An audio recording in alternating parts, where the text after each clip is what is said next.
He always gives up. Too easy to manipulate. That's what she said, laughing in my own kitchen with her lover, basically telling him to just take over everything I'd built. They called me the silent CEO, mocking me behind my back. But I heard them, and I ended both their careers in one single night. The first thing I registered wasn't a scream or a crash. It was her laugh. Not just any laugh, but that specific, smug sound, blended with the voice of a man I didn't even recognize. That was strange enough. Then there was the lock. My key felt stuck, like someone had thrown the deadbolt from the inside. I turned it slowly, half expecting a contractor or a neighbor. Instead, I found Mason. He was standing there, barefoot on my cool kitchen tiles, a knife in his hand. But he wasn't threatening me. He was just casually slicing lemons for cocktails, acting like he owned the damn place. "Hey man," he greeted me, totally relaxed. No rush, no apology. "Didn't think you'd be back so soon."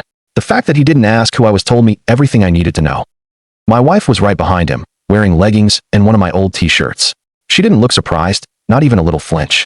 She just leaned against the counter, treating the whole scene like a casual cocktail party, and I was the awkward intruder. He opened my fridge, grabbed the six-pack I hid in the back, and took a swig. "She told me it would probably take you weeks to accept it," he smirked. "Guess she gave you too much credit. But hey, she's upgrading." I didn't say a single word. I just stared at her. She met my gaze, too. No shame, no guilt, just an overwhelming sense of boredom. It was like she was already checked out of a long, pointless work meeting. And that's when he made the fatal mistake. "Look, you should go pack, man. Stay in the guest room tonight, if you need to. We'll obviously sort out the legal stuff." He spoke as if it were already his house, his beer, his woman. I almost laughed out loud, not because it was funny, but because the boldness of stupidity, when it thinks it has the upper hand, is truly astounding. I just nodded. "It's fine," I said, keeping my voice incredibly calm. Then I turned around, went upstairs, and closed the bedroom door. But I didn't pack. I didn't yell. I didn't break anything. I didn't even pace. I sat down at my desk, opened the bottom drawer, and pulled out a small black notebook. I hadn't touched it in years, hoping I would never need to. You have to understand something. I'm virtually invisible. No social media. I skip all the company Zoom calls. I built my firm from nothing and stayed firmly in the shadows, on purpose. When we hit a $300 million valuation, I let others do the press and refused to have my picture taken. That anonymity was always strategic.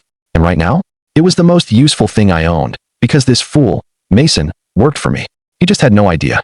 Flipping through the notebook pages, I could still hear them downstairs. Now she was giggling. He was loudly recounting his big presentation from last week, rambling about how his boss finally saw his potential, and how the old guard just needed to get out of the way. I wrote down his full name. I already had it, of course. LinkedIn gave me his face and HR gave me his employee number, but I needed to write it down, make it feel physical, real, tactical. Mason J. Crowley, mid-level strategist. Loud, overconfident, and utterly mediocre. He'd been hired 6 months ago on a weak recommendation. I flagged him months ago during a routine scan when I noticed his obnoxious personal branding posts during work hours. He wasn't smart. He was just ambitious in that fragile, showy way that results in great LinkedIn rants but disastrous ethics reviews. He thought I was just the washed-up, middle-aged tax accountant, the guy easily outmatched by a younger, cockier dude with good hair and zero depth. And honestly, I needed him to think that. It made the cleanup so much simpler. A quick side note, if you're enjoying the story, hit that subscribe button. Seriously, over 90% of you listen without subscribing, and it makes a huge difference to the channel. No pressure, just saying. I opened my laptop. I typed in a password I hadn't used in over a year and watched the encrypted dashboard light up. It wasn't some Hollywood spy interface, just clean rows and columns of names, emails, and behavioral red flags. I scrolled right to him.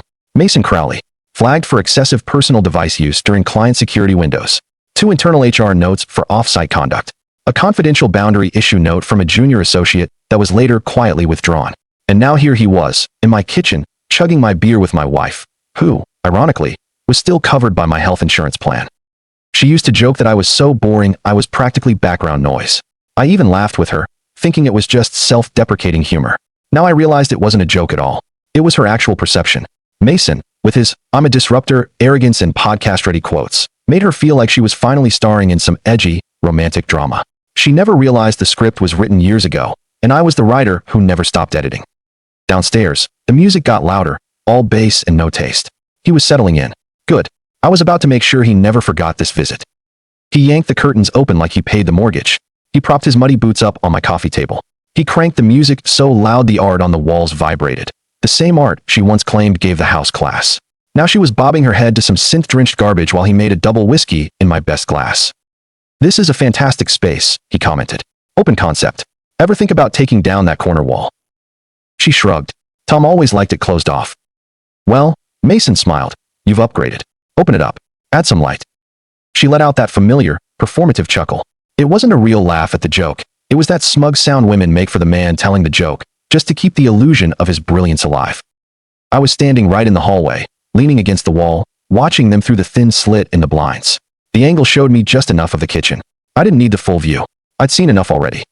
Mason poured another drink and then stretched out, posing like he was doing a cologne commercial.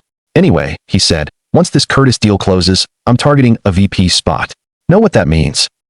She raised an eyebrow. He grinned. Lexus. Maybe an M-series. Depends on the bonus. If they're stingy, I'll start taking calls. And then, the punchline.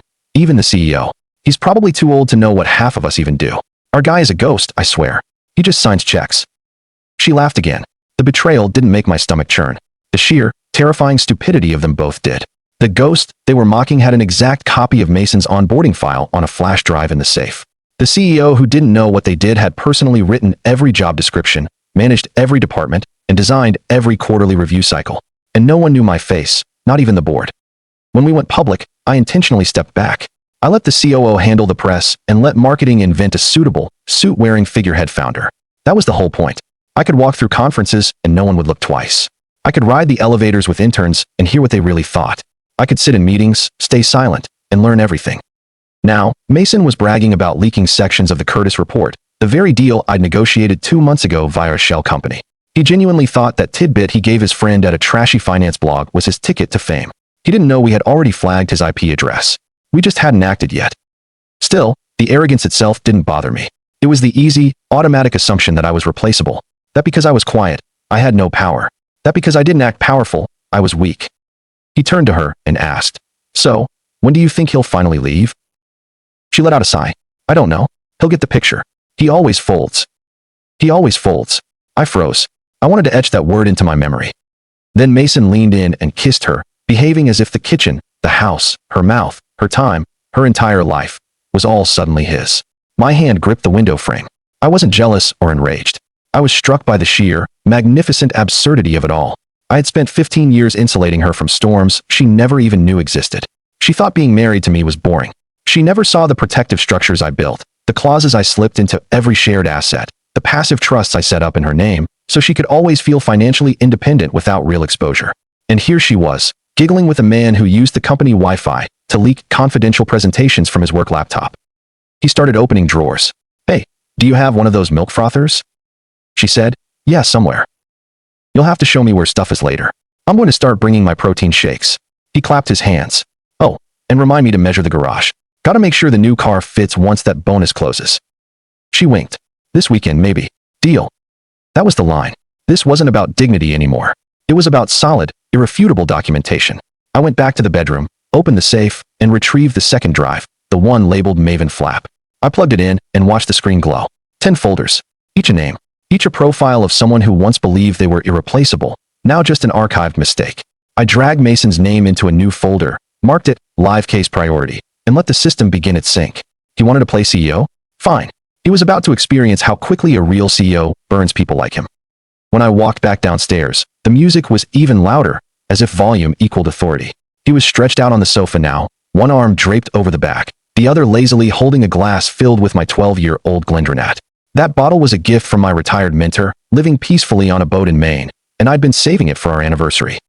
Mason looked up and gave me a cheesy smile, like a teenager caught raiding the liquor cabinet. Don't worry, he slurred. I left you enough for a toast with the lawyer. The folder I carried was thin. It wasn't a huge stack of papers. He probably thought it was divorce filings, maybe property appraisals, or a note saying, we tried. That's what guys like him expect. Drama, maybe a scene.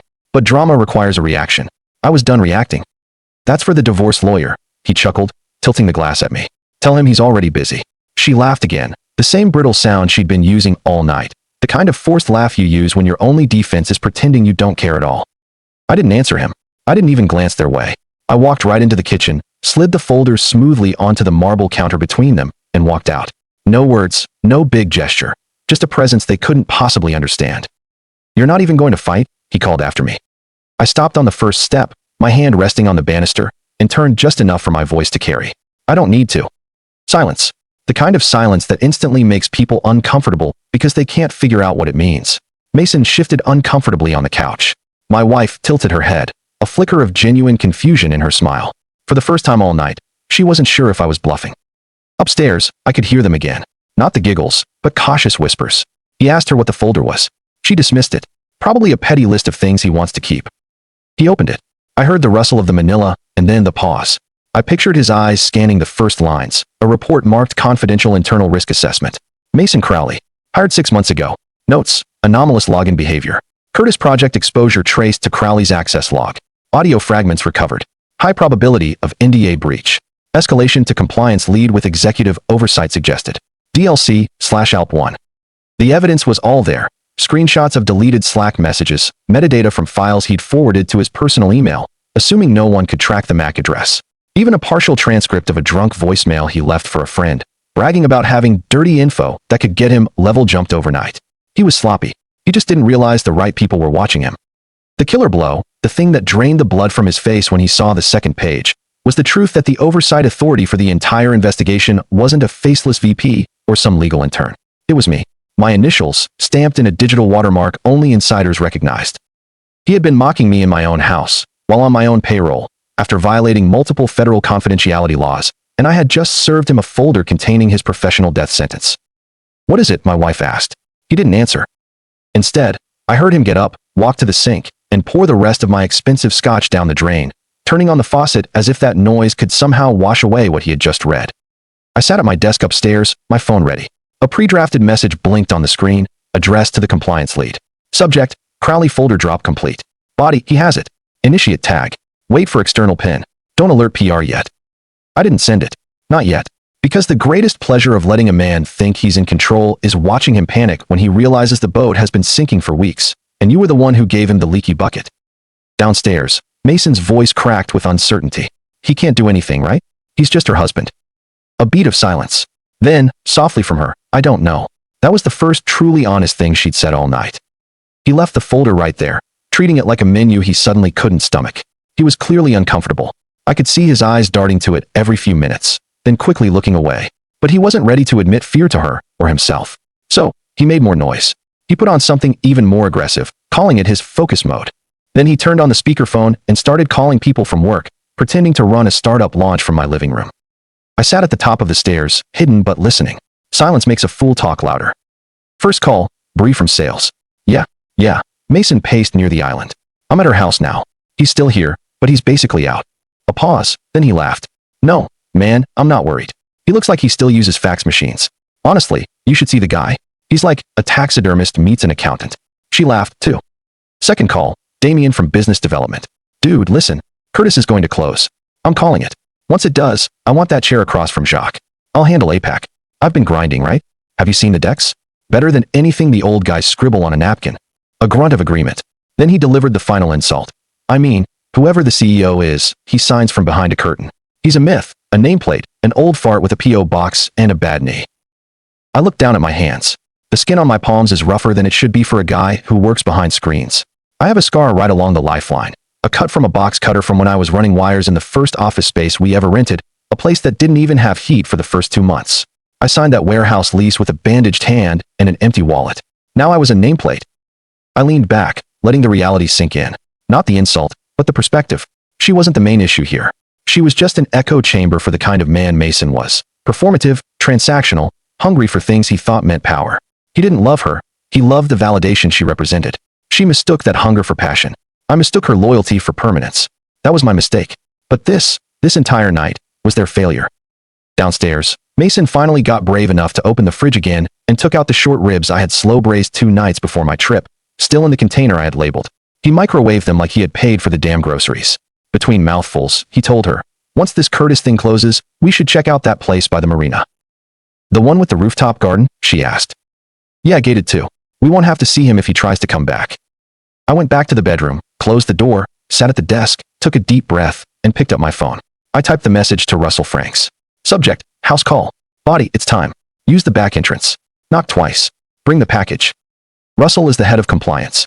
He reports only to me. And Russell doesn't visit employees at home unless something has gone profoundly wrong. I hit send. I wasn't angry. I was perfectly still, the kind of stillness you feel just before an avalanche. I glanced at the clock. 7:41 p.m. Russell needed 20, maybe 25 minutes, depending on traffic. I left the bedroom, leaned against the banister again, and listened to Mason calling yet another person. He sounded like he was trying to impress a podcast producer. Yeah, man, I got sound bites for days. I'll send you some takes tomorrow. Maybe even throw in a few courtesy leaks, you know. Wink wink. He was loud, not subtle. The worst kind of liability. My wife finally broke the tension. What's really in that folder? He waved a fork dismissively. Just some passive-aggressive financial stuff. Property splits, or whatever. I'm not going to read it. That's what lawyers are for. She didn't press him. She never did. She needed noise to feel alive. I preferred precision, measured silence. And that silence was coming to collect. In exactly 31 minutes, the man at the door wouldn't be a process server. It would be Russell, and he wouldn't be arriving with questions. He would be arriving with the answers. The doorbell cut through the music like a scalpel. A sharp, single note, then immediate silence. Mason, mid-sentence on another self-congratulatory call, didn't even pause. He just yelled toward the hall without looking up. Babe, get it. She sighed, got up, and smoothed down her leggings, preparing to open the door of the house she was actively trying to steal. I stood at the top of the stairs, silent, watching. When she opened the door, the smile was wiped from her face so fast it was disturbing. She didn't speak. She didn't move. She just stepped back. The man who entered didn't knock again. He didn't wait for permission. He moved with a rushed urgency, like time itself owed him an apology. He was wearing a tailored coat, damp from the drizzle, a leather glove still clutched in one hand. His eyes scanned right past her, like she wasn't even there. He was pale, tight-jawed, and breathless. Where is he? He demanded. Not a question. Mason finally got up from the sofa, puffing out his chest like a Roman senator. He gave the man a lazy once-over. You're looking at him. The man didn't react. He didn't even look at Mason. His eyes found mine, standing silently at the top of the stairs. He let out a long breath, like he had finally found oxygen. Sir, he said, his voice low, urgent. We have a situation. Mason blinked. I'm sorry. What? The man still ignored him. Mason took a step forward, trying to maintain his swagger. I think there's been a mistake, buddy. Who are you looking for? Still nothing. The man's gaze was locked on me, as if nothing else in the room existed. My wife finally managed to speak, her voice thinner than I'd ever heard it. What's going on? The man ignored her, too. He pulled a sealed envelope from his inner coat pocket. He didn't offer it. He just held it tightly, like it was too important to give up without the right words. Mason scoffed. Look, man, whoever you are. The man cut him off. You need to sit down and be quiet. His tone wasn't angry. It was clinical, precise. The sound of a crisis manager about to call security. Mason froze mid-stride. His arrogance finally broke. Not fear, not yet, but a deep, confusing sense of disorientation. I walked slowly down the stairs, each step deliberate. I never took my eyes off the man. His face twitched slightly as I approached, a look of pure relief. He had found the worst-case scenario, and now he had a plan. I'm guessing, I said quietly, that what I flagged finally made it to your desk. He nodded once. Escalated 30 minutes ago. I came myself. Good. Mason opened his mouth, closed it, and opened it again. Who the hell are you? I turned to him. There it was, the crack in his voice. I didn't answer him. I just took the envelope from the man's hand and slowly opened it. Inside was a hard copy of an internal breach alert, severity level 3, timestamped. It was detailed, not just about data, but about unethical proximity to a named source, Mason. I handed it back to Russell. Walk me through it. Russell straightened. Whistleblower evidence confirmed. 2 audio leaks from secure presentations, one flagged under Curtis, one under Cage. Both traced to a company-issued device. IP matches your terminal. Timestamped during sensitive review sessions. Legal has been notified. They're waiting for your sign-off. The board has been briefed. PR is waiting to see if it hits the press first. Mason took a step back. You're making a mistake. He's just my ex's husband. This is nothing. Russell finally turned to him. Son, he said, his voice flat as concrete. That man signs your paycheck. I could feel the air leave the room. Not a metaphor. It was like the space realized it was too full of lies and needed to gasp for breath. My wife sank onto the sofa, her legs unable to hold her. Mason, to his credit, didn't totally collapse. He tensed up, as if he could still charm or yell his way out of it. I walked to the kitchen, opened the fridge, and took a sip of the last untouched bottle of water. Then I looked at him. You said the CEO was a ghost, I said. You just didn't think he'd walk into his own house. He couldn't answer. I moved with the control of a playwright finally starring in his own masterpiece. Mason stood there, mouth half open, a strange mix of question and fear.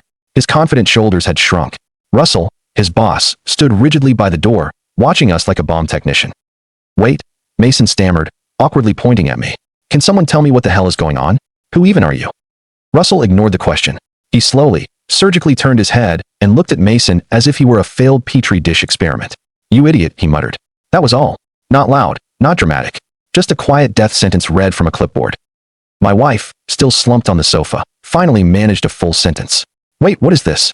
What are they talking about?" She wasn't trying to defend Mason. She was frantically searching for the nearest lifeboat. The folder was still on the counter. Mason hesitated, then grabbed it with both hands and opened it defiantly, as if expecting old tax documents. Instead, his eyes froze. He didn't need to turn the page. The first sheet was a printed log of his company email metadata, timestamped forwards to an unsecured Gmail account. The file titles matched sensitive projects: Curtis, Kelrich, and a particularly volatile defense tech startup with multi-billion-dollar NDAs. The second page listed flagged Slack messages. Keywords: leverage, leak, they'll never trace it. The third, a transcript of a drunken 1:37 a.m. voicemail he sent to an ex-co-worker bragging about a folder so hot it would send the CEO's wrinkly ass into early retirement. Page 4 was blank, but the header read, "This log has been digitally preserved in accordance with Internal Code Blue Policy, certified evidence for escalation under direct executive authorization." Exactly what I'd done. Mason's lips moved, trying to read it aloud, but no sound came out. He closed the folder, then immediately opened it again, hoping the contents would somehow change. Russell stepped past him, ignoring the folder entirely. He leaned in towards me, his voice barely a whisper. "PR is drafting statements," he said. "The board wants to know if we pull the trigger tonight or tomorrow morning." I didn't answer right away. I turned to Mason, who was clutching the folder for dear life. "You leaked sensitive materials from a company device. You used public Wi-Fi on an unsecured network. You discussed deal information with an unvetted podcast host," I said flatly. "You even emailed a client list to your personal inbox the night after your second interview. You were an idiot. And you were predictable." "I didn't," he croaked. "You did," I cut him off. "Maybe not the full PDFs, but voice notes, screenshots, teasers. Enough to trigger legal, enough to spook Curtis, and enough to put our PR team on fire." "I didn't know," he mumbled. "I didn't know who you were. You didn't care who I was." I could feel my wife behind me. Her hands were shaking as she scrolled through her phone. Every few seconds, the screen lit up with a new notification. Her sister, a college friend, then a text from an LCI, a friend from her yoga group who I knew was a terrible gossip. "It's about your Mason on the news. You're trending. It's bad. Is Tom really the founder? What?" She stared at those texts like they were written in a foreign language because she had never bothered to Google me. Never asked questions about the boring business I ran from the guest office. She once called me a quiet engine who kept things running while she focused on living. And now the quiet engine was roaring, and she had no idea where to stand. Mason was spiraling. He checked the HR text, then his email, blocked. Slack, error. Teams, error. Internal dashboard, gone. He looked at me like a man who just realized his feet had been burning for the last 20 minutes. "What happens now?" His voice broke. "Now," I said, "you're going to find out how much oxygen you really had." Russell stepped in, checking his watch. "We have a call with legal in 12 minutes. Do you want me to initiate the full severance clawback?" I gave a single nod. "Take it all." Mason's head snapped up. Wait. All of it. It's not." "You violated compliance," Russell said, cutting him off. "Multiple times. The second we submit your phone records, legal triggers the clause. You're lucky we're not pursuing you criminally." My wife finally found her voice. "What clause?" Russell looked at her, then at me. I shrugged, letting him answer. "Clause 14.3b, he said. "Standard corporate protection. Breach of trust, internal sabotage, and reputational risk equal forfeit of options, bonus, and immediate removal from stock consideration. It's all in the paperwork." Mason's mouth hung open, his hands trembling. But I had vested shares." "Not anymore." He turned to her, desperate. Tell them I didn't mean it like that. Tell them this is insane." She backed away again, then did something Mason had never seen before. She looked at me, not to plead, but because she finally understood who controlled the air in the room, and Mason was choking on it. I didn't slam the door. I didn't yell. I didn't need a dramatic exit. I just took a quiet step back from the wreckage. They stood frozen as I walked past them, him gripping the counter like it could stop the floor from sinking, her staring at her phone, seeking an explanation greater than her own memory. I walked past them as if they were furniture I had decided to leave behind. Russell followed, his stride uneven, half formal, half panicked. The professional mask he wore had cracked somewhere between the folder and the phone calls. He looked like a man who just realized he had been serving coffee to a king dressed as a janitor for 5 years. He caught up with me at the front door, whispering, "Sir, I had no idea." I didn't stop walking. I just opened the door and stepped out into the cool night. "You weren't supposed to know," I said. He followed me onto the porch, his voice barely audible. "If I had known, I never would have." "You did what everyone does," I cut him off. You saw confidence and volume and assumed it meant competence. You saw me remain silent and thought it meant I wasn't watching. That's not your fault. That's the design. He swallowed hard. No defense. The porch light illuminated the sweat on his forehead like guilt. He looked at his phone. What now? Start drafting the termination, I instructed. Use internal breach language. Keep it concise, and prep a soft release for PR. Stall the press 24 hours if you can, and have legal double confirm clause 14.3b before we send it. Understood. He hesitated, clearly wanting to say more, but I wasn't interested in moral reflection. This wasn't a teaching moment. It was cleanup. I stepped off the porch and walked toward the car I had intentionally parked down the street, out of sight, just like everything else about me for years. Behind me, through the open door, I heard her voice, my wife, or whatever she was now, desperate, breathless, loud enough to echo across the yard. Tom, wait. Tom, please. I didn't stop. I didn't turn. I didn't flinch. She called my name again, this time tinged with genuine need, not anger. I kept walking. The gravel crunched beneath my shoes in a calm, steady rhythm that probably terrified her more than shouting. I wasn't storming off. I wasn't giving a final, dramatic speech. I was simply done, and she had no idea how to fight that. People who thrive on drama are terrified by silence, especially when it comes from the person they thought they'd already destroyed. I reached the car, got in, and closed the door. Through the windshield, I could still see the house. The warm kitchen light cast two long, distorted silhouettes. Mason was sitting, slumped over like a man hit by the truck his own arrogance built. She was pacing with the phone, likely calling everyone she thought could fix it. It didn't matter. What mattered was that neither of them had expected this exit. They expected a broken man. They got a buried king who rose from the earth with a ledger full of receipts and no more reason to keep them secret. I looked at the dashboard clock. 8:49 p.m. Not even 2 hours since I walked through that door. 2 hours versus 15 years of marriage, 6 months of betrayal, and 42 minutes of cold, calculated strategy. Now they had the rest of their lives to sit in the consequence. The sunrise the next morning didn't feel symbolic. It felt quiet. I watched it from the 43rd floor, through glass walls overlooking the city still half asleep, unaware it was about to chew up a story built on arrogance and carelessness. I didn't go home. I didn't need to. What they called home had already been wiped from the deed, digitally reassigned through a silent transfer clause she signed years ago without reading. The night before, as Mason clung to the counter and she screamed my name, a pre-signed packet was delivered to my legal team. Finalized. Recorded. The house was mine. Their names were already dust. At 6:17 a.m., the news alerts hit phones across the financial world. Audio leak prompts executive firing at major firm. Curtis deal in jeopardy after inside info surfaces. Anonymous CEO returns amidst internal breach. His face was there, a red-eyed corporate headshot. Her name was right below, listed as a personal associate of the accused.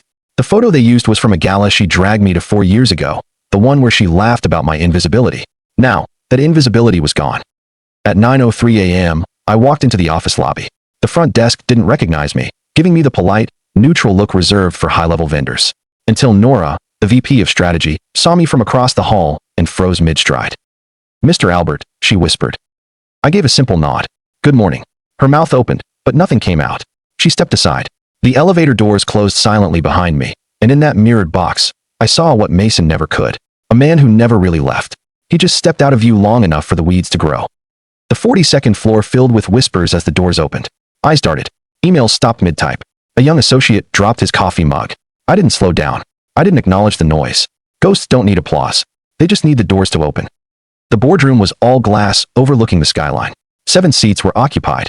2 Curtis executives were patched in remotely on the video wall, still in frantic damage control. But when I walked in, everything stopped. Someone, I don't know who, said, "Sir," and I took my seat. Not a guest chair, not one near the screen, but the head of the table. The seat that hadn't been used in over 4 years. I sat, folded my hands, and looked around. Silence. Then, finally, I said, "Let's begin." No speeches, no grand theater. Just a beginning. The real one. They leaned in. The shift in power was subtle, absolute, and required no confirmation. There was no welcome back. No, "We're so glad you're here." They knew the air had changed. The old guard was back. The curtain had been raised. Somewhere, maybe an hour later, Mason would wake up to his new reality. Bank accounts frozen, emails locked, a flurry of "we're sorry to inform you" messages from contacts who would never call him again. My wife, ex-wife pending, would start to piece together the timeline. She would realize the wine club subscription was only in my name. The lease on her car expired last month. The shared savings account was never actually shared. I didn't need revenge. I just needed them to see the truth. They were guests in a world I built. They tried to steal the furniture, but I owned the land. And now the builder was back, wasn't I? If you were in my wife's position, would you regret marrying the boring man, or would you regret underestimating him? Thanks for watching, and don't to subscribe to the channel and leave a like. Share your thoughts about this story in the comments.